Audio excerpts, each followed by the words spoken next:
अस्सलाम वालेकुम स्टूडेंट्स। आज हम लोग चैप्टर नंबर 8 का लेक्चर नंबर 2 जो सा है वो डिस्कस करेंगे। सबसे पहले जिन लोगों ने मेरा चैनल सब्सक्राइब नहीं किया वो चैनल मेरा सब्सक्राइब कर लें, या यूट्यूब पे जाके जो सा है वो आप लोग सर्च करें तौकीर जिलानी TOQEERJILANI। तो मेरा चैनल जो सा है वो आपके पास सामने आ जाएगा, उसको सब्सक्राइब करें। आज जो हमने डिस्कस करना है उसमें मेन ऑब्जेक्टिव जो आपके आते हैं, उसमें सबसे पहले हमारे पास characteristics of high level programming languages. इसके अंदर हम जो सा है वो देखेंगे कि हाई लेवल लैंग्वेजेस की क्या खसूसियात हैं जिनको हम प्रेफर करते हैं कि हम हाई लेवल प्रोग्रामिंग लैंग्वेज सीख सकें।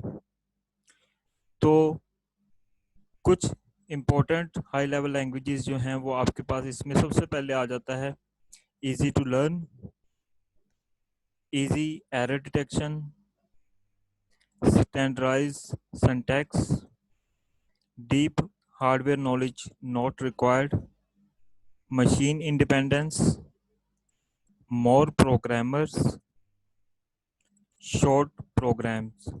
तो ये डिफरेंट कैटेगरीज हैं, या फिर हम इसको कह सकते हैं कि डिफरेंट करेक्टरिस्टिक्स हैं हाई लेवल लैंग्वेजेस की, जिनकी बदौलत हम ये समझते हैं कि हम हाई लेवल लैंग्वेजेस को अंडरस्टैंड कर सकें। स्टेप बाय स्टेप अब हम इनको जो है ना वो डिस्कस करते हैं। सबसे पहले आपके पास है easy to learn.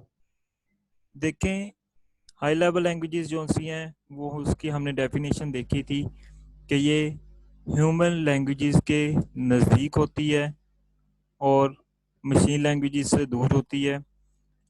Human languages से नज़दीक ये क्यों है? वो इसलिए क्योंकि इसमें इंग्लिश लाइक वर्ड्स जो से हैं हम लोग इस्तेमाल करते हैं, प्रॉपर इंग्लिश के वर्ड्स इस्तेमाल करते हैं, जिनकी वजह से हम ये कह सकते हैं कि ये हमारे लिए जो सी है वो काफ़ी हद तक आसान हो जाती है। तो इसीलिए इसको हम कह सकते हैं कि ये ऐसी लैंग्वेजेस हैं हाई लेवल लैंग्वेजेस जिनको हम आसानी से सीख सकते हैं। दूसरी इसकी करैक्टरिस्टिक्स है इजी एरर डिटेक्शन। एरर आप लोगों को पता है कि मिस्टेक को कहते हैं, गलती को कहते हैं, जो हम सिंटैक्स के अंदर यानी कि जो प्रोग्राम के हम इंस्ट्रक्शंस लिख रहे हैं उसमें कोई भी गलती करें, कंपाइलर क्या करता है? कंपाइलर इसको डिटेक्ट करता है। हाई लेवल लैंग्वेज जो सी है वो आपके पास इजी टू रीड है, इजी टू मॉडिफाई है। हम कोई भी चीज़ इसके अंदर लिखते हैं तो आसानी के साथ उसको जो सा है वो चेंज कर सकते हैं। आपके पास जब कोई भी सिंटैक्स लिखा जाता है हाई लेवल लैंग्वेजेस के अंदर, तो प्रोग्रामर जो है, जो बिगनर प्रोग्रामर्स होते हैं, वो बहुत सारी मिस्टेक्स करते हैं। तो हाई लेवल लैंग्वेज जो सा है वो आपके पास जो भी एरर्स होंगे प्रोग्राम के अंदर वो बड़ी आसानी से उसको फाइंड कर लेता है और उसको रिमूव करता है। तीसरे नंबर पे है आपके पास स्टैंडर्डाइज सिंटैक्स।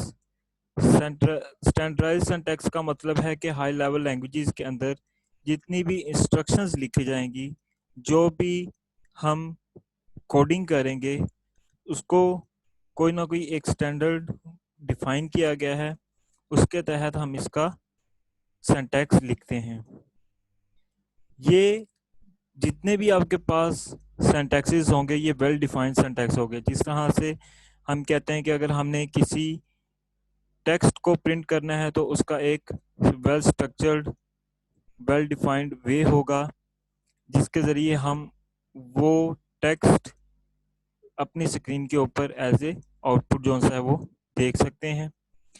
डिफरेंट ऑर्गेनाइजेशंस हैं जो डिफरेंट स्टैंडर्ड्स डिज़ाइन करती हैं लैंग्वेजेस का, ताकि उनके तहत रहते हुए हम किसी भी प्रोग्राम को लिख सकें। इसी तरह से अमेरिकन नेशनल स्टैंडर्ड इंस्टीट्यूट एक ऐसी ऑर्गेनाइजेशन है जो ये डिफ़ाइन करती है कि हम किसी भी हाई लेवल लैंग्वेज के अंदर जो सा है वो सिंटैक्स लिखते हैं तो इन सिंटैक्स को लिखने का तरीका क्या होता है। तो इसको हम जो है हम वो कहते हैं कि ये हमारा स्टैंडर्डाइज सिंटैक्स है। इसके बाद है deep hardware knowledge not required. हमने डिस्कस किया है सॉफ्टवेयर्स को। सॉफ्टवेयर्स जो है वो सिस्टम सॉफ्टवेयर होते हैं, एप्लीकेशन सॉफ्टवेयर होते हैं। जैसे मशीन के लिए अगर कोई आप लोग सॉफ्टवेयर बनाते हो, मशीन के ड्राइवर्स बनाते हो, तो वो सिस्टम सॉफ्टवेयर में आ जाता है। या कुछ हम यूटिलिटी प्रोग्राम्स बनाते हैं जो मशीन के लिए होते हैं, वो हमारे पास सिस्टम सॉफ्टवेयर आते हैं। और ऐसे सॉफ्टवेयर जो हम डिफरेंट ऑर्गेनाइजेशंस या फिर कॉमन पर्सन के लिए हम बनाते हैं ताकि वो अपनी रिक्वायरमेंट के मुताबिक उसको इस्तेमाल कर सकें, तो वो एप्लीकेशन सॉफ्टवेयर होते हैं। अब जब हम हाई लेवल लैंग्वेजेस लिखते हैं वो मशीन से फार अवे होती हैं, इसलिए हमें हार्डवेयर को जानना, हार्डवेयर को इस्तेमाल करना कि हार्डवेयर किस तरह से काम कर रहा है, ये हमारे लिए जो सा वो ज़रूरी नहीं होता। तो इसीलिए हम कहते हैं कि हमारे पास जितनी भी हाई लेवल लैंग्वेजेस हैं उनके लिए हार्डवेयर नॉलेज जो है वो रिक्वायर्ड नहीं होता। या फिर जो मशीन का आर्किटेक्चर होता है, मशीन किस तरह से इनपुट लेती है, किस तरह से उसको प्रोसेस कर रही है, किस फॉर्म के अंदर, वो हमें ज़रूरी नहीं है कि हम उसके बारे में जो सा वो अंडरस्टैंड कर सकें। तो इसलिए deep hardware knowledge not required. Program जो सा है वो बनाया जाता है हाई लेवल लैंग्वेज के अंदर, और प्रोग्रामर उसको जो सा है वो डिज़ाइन करता है। तो उस कोशिश यही होती है कि जब भी प्रोग्राम बनाया जाए तो उस सॉफ्टवेयर के अंदर तमाम की तमाम कंसंट्रेशन हो। तो जब हम हार्डवेयर की तरफ मूव करते हैं, हार्डवेयर को समझने की कोशिश करते हैं, तो हमारे लिए डिफ़िकल्टी हो सकती है। तो फिर हम कंफ्यूज होते हैं कि क्या पहले हम हार्डवेयर को अंडरस्टैंड करें या प्रोग्राम को अंडरस्टैंड करें। तो जब आप लोग हार्डवेयर को अंडरस्टैंड करते हैं तो ज़रूरी नहीं होता कि आप लोग उसकी प्रोग्रामिंग भी करें, लेकिन बेहतर यही होता है कि जब आप लोग हाई लेवल लैंग्वेजेस के ऊपर काम कर रहे हो तब आप लोग सिर्फ और सिर्फ जो भी आपके पास प्रोग्राम बनाया जाता है उसके ऊपर कंसंट्रेट करना चाहिए। ये मशीन इंटरेक्शन से हमें जो सा है वो दूर रखती है। नेक्स्ट है जी आपके पास मशीन इंडिपेंडेंट। इंडिपेंडेंट मीन आज़ादाना। इसमें क्या है कि जब हम हाई लेवल लैंग्वेजेस के अंदर प्रोग्राम लिखते हैं तो वो आपके पास मशीन इंडिपेंडेंट होती है। इसका मतलब क्या है कि अगर आप लोग कोई भी सॉफ्टवेयर डिज़ाइन कर रहे हो, कोई भी सॉफ्टवेयर डेवलप कर रहे हो, तो वो किसी एक मखसूस मशीन के लिए नहीं कर रहे, बल्कि डिफरेंट कंप्यूटर्स के लिए आप लोग उसको बना रहे हैं। किसी भी कंप्यूटर के ऊपर आप लोग उस सॉफ्टवेयर को, उस एप्लीकेशन को जो सा वो इंस्टॉल कर सकते हैं। जैसे अगर आप लोग व्हाट्सएप की एप्लीकेशन है, फेसबुक की एप्लीकेशन है, तो किसी भी मोबाइल के अंदर ये आप लोग इंस्टॉल कर सकते हो जो उनको सपोर्ट करता है। तो यहाँ पे ज़रूरी नहीं है कि जिस मशीन के लिए आप लोग प्रोग्राम बनाओ उसी मशीन के ऊपर हो, तो ये इंडिपेंडेंट नहीं रहेगा, ये डिपेंडेंट हो जाएगा। इसकी और एग्जांपल एक है कि अगर आप लोग सी प्रोग्राम लिखते हो, उसको किसी भी इंटेल प्रोसेसर्स के लिए आप लोगों ने बनाया है, तो वो मोटोरोला प्रोसेसर्स के ऊपर भी एग्जीक्यूट होगा। तो यहाँ पे ये ज़रूरी नहीं है कि जो भी हार्डवेयर के अंदर प्रोग्राम आप लोग इंस्टॉल कर रहे हो वो हाई लेवल लैंग्वेजेस के अंदर लिखा गया है, तो वो किसी भी मशीन के ऊपर, किसी भी कंप्यूटर के ऊपर आप लोग इंस्टॉल कर सकते हैं। मोर प्रोग्रामर्स यहाँ पे क्या है कि हाई लेवल लैंग्वेजेस आसान है सीखने के लिए। हाई लेवल लैंग्वेज को जब हम लोग सीखते हैं तो हमारे पास deep knowledge of hardware required नहीं होती, मशीन डिपेंडेंट होती है। तो इसलिए हमारे पास ज़्यादा से ज़्यादा प्रोग्रामर जो सा है वो आते हैं। प्रोग्रामिंग जब की जाती है लो लेवल लैंग्वेजेस के अंदर वो डिफ़िकल्ट होती है क्योंकि 0-1 फॉर्म के अंदर है। बाइनरी फॉर्म के अंदर इंस्ट्रक्शंस लिखनी पड़ती है, तो ये डिफ़िकल्ट है हमारे लिए, ह्यूमन के लिए।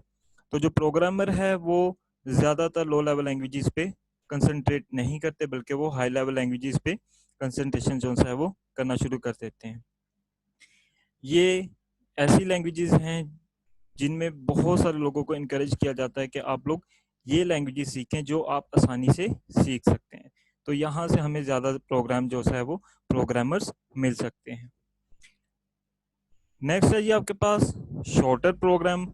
शॉर्टर प्रोग्राम से क्या मुराद है कि जब आप लोग हाई लेवल लैंग्वेजेस के अंदर इंस्ट्रक्शंस लिखते हैं तो वो बनिस्बत लो लेवल लैंग्वेजेस के अंदर लिखी हुई इंस्ट्रक्शन से बहुत कम होती हैं। जैसे लेट्स सपोज अगर मैं कहता हूँ कि मैं असेंबली के अंदर असेंबली लैंग्वेजेस के अंदर कोई प्रोग्राम लिख रहा हूँ, तो मेरे पास वो 500 अगर स्टेटमेंट्स हैं, 500 इंस्ट्रक्शंस हैं, तो हाई लेवल लैंग्वेजेस के अंदर वो रिड्यूस हो जाती हैं।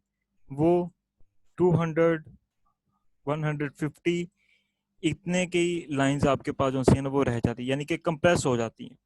इसी तरह से अगर बाइनरी के अंदर लिखा जाती है लैंग्वेजेस, तो वो और ज़्यादा हो जाती हैं स्टेटमेंट्स, इंस्ट्रक्शंस, तो वो बहुत डिफ़िकल्ट हो जाता है लो लेवल लैंग्वेजेस के ऊपर काम करने। तो इसलिए जब आपके पास एक इंस्ट्रक्शंस हाई लेवल लैंग्वेजेस के ऊपर लिखी जाती है, तो वो बहुत सारी इंस्ट्रक्शंस जो लो लेवल लैंग्वेज के अंदर लिखी जाए उसके इक्वल आ जाती हैं। तो ये डिफरेंट कैरेक्टरिस्टिक्स थी आपके पास जिनको हमने डिस्कस किया आज। होप सो, उम्मीद है आपको ये वीडियो, ये ट्यूटोरियल पसंद आया होगा। मज़ीद अगर कोई प्रॉब्लम है तो आप मुझे फीडबैक दे सकते हैं। Thank you so much.